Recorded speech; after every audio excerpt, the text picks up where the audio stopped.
I was sitting with the producers a week ago, and we were kind of going through the running order, you know, for who's going to be in the semi-final, what night they're going to be on. I said, you know what? I've got a feeling this year someone we're not really focusing on or expecting to win could win. I've just got that feeling. Do you think they ever realise when they enter the fray, be it X Factor contestants or BGT contestants, that, I mean, the exposure is enormous. Whether they get through or not, it's life-changing, isn't it? It can be. And those live shows especially, the jeopardy is extraordinary, because you live or die by those, don't you, really? Well, yeah, I mean, I think in a weird way, it's harder to be on the live shows than it is the audition shows. I don't know what it is. When you go on that stage, and even people who come on just to perform their records, they always say the same thing. There's something about being on that stage, it's really nerve-wracking. And that's when you can tell who's good and who's great. Do you still feel the pressure? Because there was a little incident, wasn't which you tweeted about on BGT in Italy, where you accidentally announced the X Factor winner. I mean, we've all done it. Well, I haven't. I mean, and the funny thing was, I was being so kind of arrogant on the day. So, you know, do you want to prep for? I said, no, I can do this. You know, it's so easy. And I'd had a couple of drinks because it was a long wait. It was 3 hours. And I didn't realise 2 hours afterwards I'd announced the wrong show. And I was like, oh, God, I only had one line. Let's talk about Fifth Harmony. Extraordinary. Obviously, they came from the US X Factor. They're huge.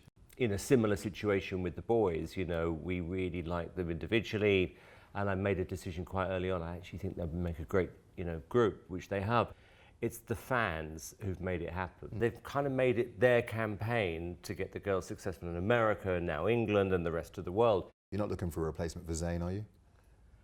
No, I don't think so. I think they're doing all fine. right. And actually, you know, interestingly, they actually just shows their kind of strength as human beings, you know, because, you know, when it happened, no warning, nothing, and they just, you know, they were still doing these huge tours, and they've dealt with it, and they were upset and shocked, but they're fine now. The X Factor, of course, you've given that a shot in the arm. Dermot, a graceful exit.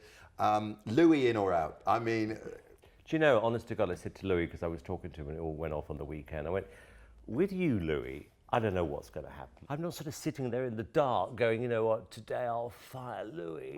You know, it's like, it's not... Like Mount Olympus and the gods moving the figures like around. It's weird, but I kind of think, look, it is what it is, you know, but it does irritate me sometimes thinking that I'm not the only person making this decision. And often, by the way, it's them, the artists themselves. So something like this sort of Twitter spat we've got going on at the moment between Cheryl and, or as she calls him, Lulu. It's just good bonhomie, really, They've never isn't liked it? each other, those two. He obviously was on the show, that how they came together, and then he was their manager. Now, Louis managing a girl band, disaster.